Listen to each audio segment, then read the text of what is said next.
Oi, Lilica. Olá, pessoal, eu sou a Lilica, professora de gramática e de redação aqui da Oficina do Estudante. Nesta aula, assim como nas anteriores, eu estou falando especificamente de redação e mais especificamente ainda, estou falando de redação para o vestibular. A ideia é a gente se lembrar juntos de algumas razões, de algumas características que tornam essa situação tão diferente de tantas outras situações de escrita da vida real. Nas aulas anteriores eu já lembrei com vocês, para vocês, 4 razões, 4 motivos que tornam essa situação tão diferente. Vou agora para 2 motivos finais. Penúltimo motivo, tipo de texto, características típicas de um certo gênero textual. Já pensou sobre isso? Na vida real, quando eu escrevo, eu dou ao meu texto as características que eu bem quiser. Se eu quiser escrever um texto com características de informalidade, se eu quiser escrever um texto para ser publicado numa rede social, portanto com todas as características típicas de uma rede social, como por exemplo as letras grandes, como por exemplo as hashtags, eu escrevo do jeito que eu quiser. Já se eu quiser escrever um texto com características líricas, se eu quiser escrever um texto com cara de poema, eu escrevo um poema. Se a minha vontade for escrever um texto que se assemelhe a uma resenha, assisti a um filme, gostei do filme e quero escrever um texto comentando sobre esse filme, aí o meu texto vai ter características típicas de uma resenha.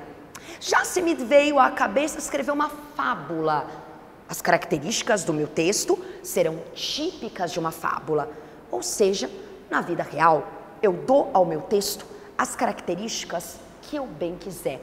Se eu quiser misturar características, se eu quiser fazer um texto que tenha características ao mesmo tempo de resenha e de fábula, ok.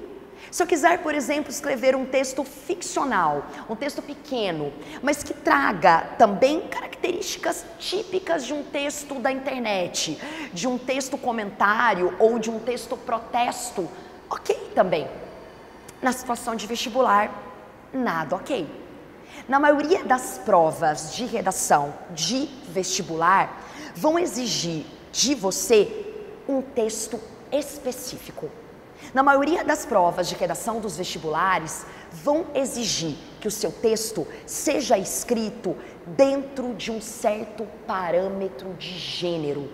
O seu texto precisará apresentar, portanto, aquelas características típicas A, B, C, D e E. Aquelas características normalmente esperadas para aquele tipo de texto específico.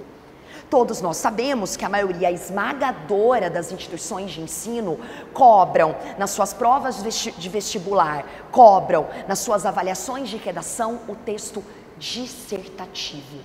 Portanto, na hora de escrever, não basta sair escrevendo do jeito que eu bem quiser, ou do formato que me vier à cabeça, com as características que eu tiver vontade. Eu preciso escrever de um jeito, dentro de um padrão, dentro de um formato tipicamente esperado do gênero dissertativo. Essa é uma outra razão que faz dessa situação de escrita tão específica. Se lembrar disso, portanto, em todas as vezes que você for treinar, é super importante, é essencial. Como é que será que está a minha introdução? E a qualidade dos meus argumentos? Se for uma dissertação estilo Enem, será que eu estou colocando lá uma característica tipicamente esperada num gênero dissertativo estilo Enem, que é uma proposta de intervenção social? Será que as características tipicamente esperadas em uma proposta de intervenção social estão sendo bem trabalhadas por mim? Essa é uma preocupação importante. Tomara que você, ao longo do ano, ao longo das semanas, ao longo dos meses, coloque essa preocupação em prática e transforme-a em treino. Última razão, última justificativa que faz dessa situação de escrita para a qual a gente está se preparando tão específica. Critérios de avaliação. No vestibular, nessa situação, o seu texto será avaliado a partir de critérios objetivos. Na vida real, quando eu escrevo, se eu escrevo, eu não estou nem um pouco preocupada com critérios, né? No máximo, talvez, eu ficarei preocupada se as pessoas vão gostar ou não, vão achar bonito ou não o meu texto, se vão concordar ou não com o meu posicionamento ali defendido. No vestibular, não é assim não. No vestibular, eu terei que estar preocupado, sim. Eu deverei estar preocupada, sim, se o meu texto está sendo escrito de um modo que ele se adeque a determinados critérios de avaliação que eu sei que serão colocados em prática para corrigir o meu texto. E como eu disse, enfatizei e repito, são critérios objetivos. Não existe essa história de que, o corretor da Unicamp me deu essa nota porque ele não gostou do que eu escrevi. E a correção da FUVEST é uma correção com linha mais de direita ou de esquerda. Então a banca não concordou com o meu posicionamento, por isso que eu recebi essa nota. Não existe essa história de, professora, por que você me deu essa nota? O professor, a banca de correção, não dá nota porque eu não gostei ou porque a banca não concordou. A nota do seu texto é aferida a partir da aplicação de critérios que são totalmente imparciais.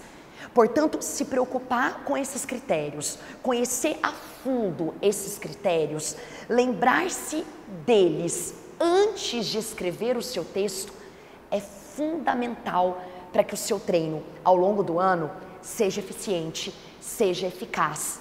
Não é à toa que eu uso, já usei e usarei em outras aulas, não é à toa que eu uso o termo adequado, texto inadequado. Eu não falo em texto bom, eu não falo em texto ruim.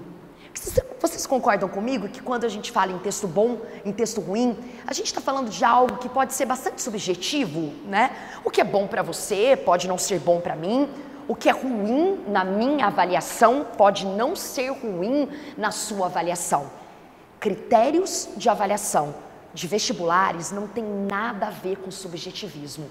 É por isso que uma das finalidades dessas nossas aulas é exatamente explicar um pouco mais, falar um pouco mais desses critérios. Que quanto mais eu os conheço, mais chance eu tenho de adequar o meu texto a eles. E mais chances eu terei de conseguir que o meu texto seja bem avaliado, de conseguir que o meu texto seja adequado.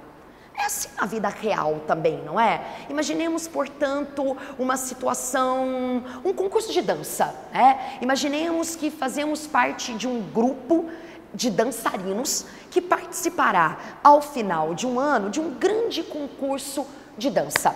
Aí a gente vai se preparar ao longo do ano para esse grande concurso. A gente quer ganhar esse concurso, a gente quer ficar bem colocado nesse concurso. E a gente já sabe, a gente já conhece de antemão quais são os critérios de avaliação que os jurados utilizarão para avaliar os conjuntos de dança, né? Os grupos de dança. Pessoal, já foram divulgados. Os critérios serão criatividade do figurino. Os critérios serão interatividade, né? Sincronia, sintonia entre os integrantes do grupo. E o terceiro e último critério será a utilização do espaço cênico. Os jurados avaliarão se aquele grupo utilizou bem, explorou bem o espaço cênico que estava à disposição das pessoas. Sabemos que serão esses os 3 critérios de avaliação? O que a gente fará ao longo dos nossos treinos, ao longo dos nossos ensaios? A gente vai procurar o quanto mais e melhor se adequar a esses critérios. Galera, quem ficou responsável pelo figurino? Lembrem-se, hein? Temos que fazer um figurino super criativo. Quanto mais criativo for o nosso figurino, mais chances a gente vai ter. Pessoal, quem está elaborando a coreografia, lembrem-se, hein? A interação, a sintonia tem que estar tudo ótimo, porque esse é um dos critérios que os jurados utilizarão. E o espaço cênico, todo mundo já sabe exatamente quais as dimensões que estarão à nossa disposição para a gente utilizar na hora de dançar e, portanto, na hora de elaborar a nossa coreografia? Quanto mais a gente pensa nesses critérios, mais a gente se prepara, mais a gente ensaia, mais a gente treina e maiores as nossas chances de sermos bem avaliados por esses jurados. Não é assim? Uma entrevista de emprego. Você vai a uma entrevista de emprego e descobre, pesquisando na internet ou perguntando para amigos, que essa empresa para a qual você vai se submeter a uma entrevista adora o perfil jovem, adora contratar pessoas jovens que viajaram o mundo todo, que têm no mínimo 2 línguas estrangeiras. Você reconhece isso, você percebe isso, que é uma das exigências para o perfil de um profissional a ser contratado para aquela empresa. O que você fará? Você dará um jeito na entrevista de mostrar quantas línguas estrangeiras você sabe? Você dará um jeito de falar da sua idade, do quão jovem você é, de quantos lugares pelo mundo você conhece, de quantos lugares pelo mundo você já viu. Ou seja, a gente vai procurando na vida real se adequar às situações de avaliação presentes nessa vida real. No vestibular é a mesma coisa.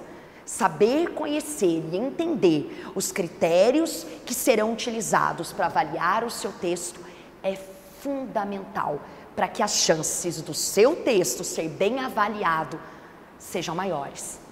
Pense nisso e coloque isso em prática ao longo do treino. A gente falará mais sobre isso nas nossas próximas aulas. Por enquanto, não se esqueçam de se inscreverem no canal, de enviarem dúvidas, perguntas e sugestões. Digam tchau, Lilica. Tchau, Lilica.